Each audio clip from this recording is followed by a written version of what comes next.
আলেমদেরকে ধরতেছো, মুসল্লিদেরকে ধরে ধরে জেলে ঢুকাচ্ছ। সময় আসবে এমন ইন্দুরের গর্ত অপমানা ফেলাবার জন্য।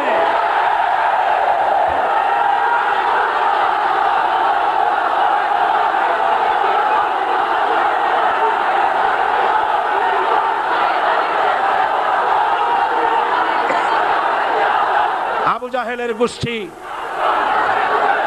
জাহেলের গোষ্ঠী মনে করেছে সোজা আঙ্গুলে ঘি যখন উঠলো না, আঙ্গুল বাঁকা করতে হবে। শুরু হয়ে গেল অত্যাচার, শুরু হয়েছে না?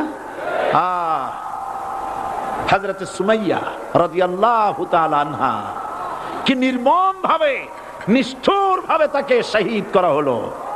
খাব্বাব, খুবাইব, হযরত খাব্বাব রাদিয়াল্লাহু তাআলা আনহুকে দেখে হযরত ওমর একদিন বলছিলেন, খাব্বাব তোমার পিঠে এত গর্ত কেন?